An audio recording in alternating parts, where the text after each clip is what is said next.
बात। छात्रों, पत्र लेखन इस विषय को हम देख रहे हैं। रचना विभाग में पत्र लेखन के प्रकार हमने देखे, उनके साथ साथ अब उदाहरण के तौर पर एक अनौपचारिक पत्र का नमूना मैं आपके लिए लेकर आई हूँ। खास तौर पर पहले भी मैंने स्पष्ट समझाया है कि अनौपचारिक पत्र में किस प्रकार लिखा जाता है। फिर भी एक उदाहरण के लिए अगर नमूना के लिए निम्नलिखित जानकारी पर आधारित पत्र लेखन कीजिए, इस प्रकार का प्रश्न रहेगा। मैंने ये भी कहा था कि आपको जो विषय दिया जाएगा पत्र लेखन का, उसमें पाने वाले का पता या भेजने वाले, ये दोनों के नाम पता होते हैं। नहीं होते तो अपना नाम लिखने की वहाँ ज़रूरत नहीं, क्योंकि दोनों नाम दिए जाते हैं, इसलिए वही दोनों नाम लिखें। आपको पता भी दिया जाएगा, वही लिखना है। पता नहीं दिया जाएगा तो आप किस प्रकार लिखेंगे? नहीं, पत्र बोर्ड परीक्षा में हम ज़रूर पता और ये सब ज़रूर देंगे। अब यहाँ केवल शिरडी से पत्र का दिया है, देखो, शिरडी से माने कौन है समझ ले लो। शिरडी से अपूर्व या अपूर्वा कठाले हाई स्कूल परीक्षा में प्रथम आने पर बधाई देते हुए अपने मित्र या सहेली उदय या उदया को पत्र लिखती या लिखता है। बॉयज़ हो तो अपूर्व या उदय, गर्ल्स हो तो अपूर्वा या उदया। शिरडी से माने यहाँ से पत्र लिखा गया है। शिरडी से कौन लिख रहा है? अपूर्व। औपचारिक पूर्व मैंने पहले भी कहा था, पहले के ज़माने में 2 एड्रेस दिए जाते थे, अभी केवल भेजने वाले का, इस पत्र में अनौपचारिक पत्र में खाली भेजने वाले का नाम पता ज़रूरी है, इसलिए केवल एक ही दिया है, शिरडी से। अब उसकी सहेली कहाँ रहती है, उसका एड्रेस आपको लिखने की ज़रूरत नहीं, ईमेल आईडी लिखा तो भी होता है, इसलिए यह एड्रेस नहीं दिया, क्योंकि अनौपचारिक पत्र में ईमेल आईडी होता है। केवल जिसके नाम हमें पत्र लिखना है, उदय या उदया जिसके नाम, तो उसका केवल संबोधन और अभिवादन आएगा, इसलिए यहाँ उसका पता नहीं दिया, लिखने की ज़रूरत नहीं है। एग्ज़ाम में दिया, लिखा तो भी चलेगा, लेकिन लिखने की ज़रूरत नहीं है। ईमेल आईडी से वो पत्र पूरी तरह हो जाता है, इसलिए। लेकिन पत्र किसने भेजा उसका नाम अंत में, पत्र ख़त्म होने के बाद ज़रूर लिखेंगे, उसका नाम पता जो दिया है वो, और ईमेल आईडी उसका ज़रूर लिखना है। ओके, आज हम इस प्रकार के एक अनौपचारिक पत्र का उदाहरण नमूना हम देखने जा रहे हैं। बधाई देते हुए, ये पारिवारिक पत्र है, अनौपचारिक पत्र है। इसमें किस प्रकार लिखना है ये भी मैंने बोला है, लेकिन ये जो मैं आज बता रही हूँ, ये प्रश्न से लेकर अंतिम शब्द तक आपको अपनी ऐसे बुक में, जहाँ कहीं आपने बनाई है हिंदी के लिए, जिसमें निबंध, कहानी लेखन लिखी है, गद्य आकलन नंबर पर लिखा है, और तीसरे नंबर पर ये पत्र लेखन आपका एक नमूना ज़रूर होगा ही। मुझे चेक करने के लिए मोबाइल पर ज़रूर भेजना, मैं सबके सी बुक की जांच करने वाली हूँ। यहाँ रिकॉर्ड भी मुझे रखना है, इसलिए मोबाइल पर मेरे भेजना ही है आपको। हर एक को वीडियो देखने के बाद ये पूरा पत्र मैं खुद आपको दे रही हूँ उत्तर के लिए, नमूने के लिए, जिसे आप केवल उतार कर अच्छे हस्ताक्षरों में अपनी निबंध बुक में लिखो। गलती से किसी के पास फ़िलहाल सेपरेट हिंदी निबंध बुक नहीं तो हिंदी नोटबुक के विभाग में लिखो, लेकिन मुझे इसका मोबाइल पर ज़रूर भेजना है। समझ में आया? अब देखिए पत्र। अब विभा मिस आपने ये नहीं बताया कि दिनांक नहीं लिखी। पत्र माने दिनांक, ये ज़रूर होता है। हम अपना कोई भी काम करते हैं तो उसके लिए डेट लिखते ही है, उसी प्रकार पत्र में डेट लिखो, न महीने का नाम लिखो, साल का नाम लिखो, ये 10वीं या आगे की कक्षा में कहने की ज़रूरत नहीं है। 8 नवंबर 2018 ये जो चल रहा है, इंग्लिश नंबर लिखे तो भी चल सकता है, लेकिन नवंबर ये महीने का नाम हिंदी में लिखा, बहुत अच्छी बात है। तो इस प्रकार 8 नवंबर 2018 ये पत्र में दिनांक लिखना ज़रूरी होता है, जो पहले भी हम लिखते थे पते के बाद। आज पते की ज़रूरत नहीं है, डायरेक्ट डेट डालकर किसके नाम पत्र लिख रहे हैं उसको संबोधन और अभिवादन करो। प्रिय उदय, अब ये उदय नामक मित्र को आपको पत्र लिखना है, इसलिए संबोधन है प्रिय उदय। और अभिवादन, अभिवादन माने नमस्ते, नमस्कार, जो भी हेलो हाय बोलते हैं उसे शुद्ध हिंदी भाषा में अभिवादन के लिए बोलते हैं सप्रेम नमस्ते, इसलिए ये लिखेंगे। अब उदय का एड्रेस यहाँ लिखने की ज़रूरत नहीं है, पहले लिखते थे हम दाई, और अब लिखने की ज़रूरत नहीं है। एग्ज़ाम में दिया लिखा तो भी चलेगा, नहीं दिया नहीं लिखेंगे, दिया लिखना है तो प्रिय मित्र उदय के बाद लिखा तो भी चल सकता है, सप्रेम नमस्ते, लेकिन अभिवादन आना बहुत ज़रूरी है। उसके बाद जैसे कि मैंने पढ़ाया था कि आपको क्षेम कुशल उसके बारे में पूछना है, तो जिसके बारे में हम लिख रहे हैं, हम सब लोग यहाँ कुशल पूर्वक हैं और ईश्वर से तुम सबकी कुशलता की कामना करते हैं।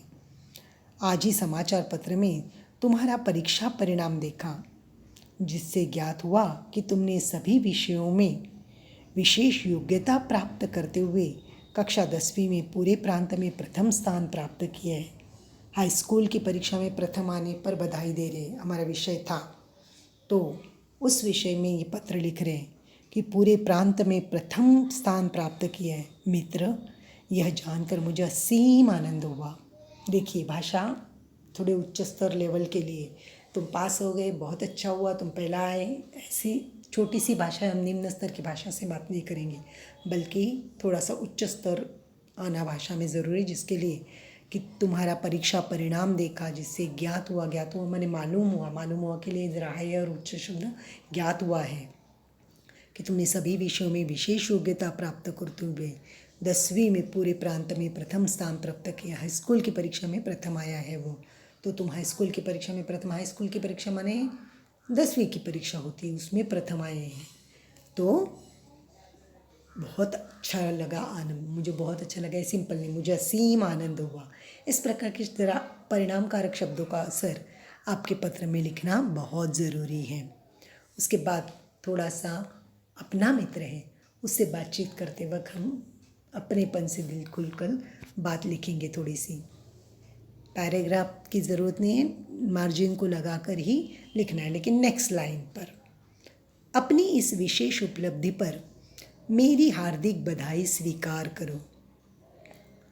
तुम्हारे परिश्रम और प्रतिभा को देखकर हमें आशा थी कि तुम अवश्य कोई कीर्तिमान स्थापित करोगे। मैं परमपिता परमेश्वर से प्रार्थना करता हूँ कि भविष्य में भी इस प्रकार की सफलता तुम्हारे कदम चूमे। ये एक छोटा सा अपनेपन का, उसे लगे कि मेरे मित्र ने मुझे बधाई दी, फ़ोन पर बोलोगे हाँ कॉन्ग्रेचुलेशन, उतने तक नहीं, ये कुछ अपनेपन के भाव से लिखा हुआ याद रहेगा, इसलिए अपनी इस विशेष उपलब्धि पर मेरी हार्दिक बधाई स्वीकार करो। बहुत अच्छा लिखा है उच्च स्तर की भाषा में।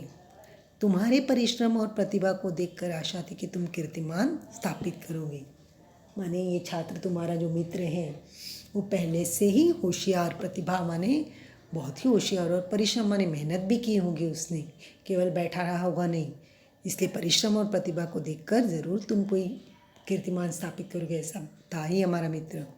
इसलिए मैं ईश्वर से प्रार्थना करता हूँ कि भविष्य में इसी प्रकार सफलता तुम्हारे कदम चूमे। अब आगे के भविष्य के लिए भी बोलना है, अभी तो हो गया, लेकिन अपना मित्र है तो उसके आगे की सफलता के लिए हम अभी से उसके लिए प्रार्थना प्रेयर ज़रूर करेंगे, सफलता तुम्हारे कदम चूमे भविष्य के लिए, आगे आने वाली ज़िंदगी में कामयाबी इसी प्रकार मिलती रहे। अब अपनोपन के भाव से हम थोड़ा सा लिखेंगे। मित्र है तो उसके परिवार वाले हमें जानते हैं, उस हिसाब से कुछ बातें पूछना ज़रूरी है। अपनी माताजी तथा पिताजी को सादर प्रणाम कहना, नन्ही बुलबुल को मधुर प्यार, ये अपनेपन से। मित्र है तो उसके माता पिता आपके आदरणीय हो गए, जिसके लिए सादर प्रणाम कहना। पत्र में उनके बारे में भी पूछा जाएगा, उसके घर वालों के बारे में भी पूछा जाएगा जो जानते हैं। मित्र दूर रहता है लेकिन कैसे है, वो तो छोटी अच्छी है, घर के बड़े कैसे, ये भी हम पूछते हैं जैसे फ़ोन पर आज, वैसे पत्र में भी हम सादर प्रणाम बड़ों को और छोटों को मधुर प्यार देकर ज़रूर कहेंगे। ये बहुत लंबा चौड़ा पत्र लिखने की ज़रूरत नहीं, अपनेपन के भाव से 2-3 पैराग्राफ इस प्रकार हो गए। अब मैंने अनौपचारिक पत्र में जो बात सिखाई थी वो आगे कि मार्जिन को लगाते हुए ही अंत में अपना पत्र भेजने वाले का हस्ताक्षर माने नाम, हस्ताक्षर माने साइन, इंग्लिश में करने मत जाओ। हस्ताक्षर का अर्थ होता है साइन, नहीं तो बोलेंगे मराठी हस्ताक्षर माने लेखन, हस्ताक्षर माने हैंड राइटिंग, लेकिन यहाँ हस्ताक्षर का मतलब होता है आपका साइन मतलब नाम। तो वो अपूर्व कठाले जो उदय कुना लिखा हुआ है अपूर्व ने, और वहाँ हमें दिया था केवल शिरडी, तो थोड़ा दिया जाएगा पेपर में आपको घर का अपना बिल्कुल नहीं लिखने का, कोई भी सुपारा का एड्रेस या अपने घर का चाचा का एड्रेस कोई नहीं लिखेगा, पेपर में दिया जाएगा वही एड्रेस लिखेंगे। तो यहाँ है 103 सलील विला, टैगोर पार्क, शिरडी, और ईमेल आईडी सबसे नीचे ज़रूर डालना है, whatever that email.id.com तक पूरा XYZ करके .com तक ये ईमेल आईडी आपका लिखना ज़रूरी। यहाँ तक ये पत्र आपका पूरी तरह से तैयार होता है। सबको समझ में आ रहा है?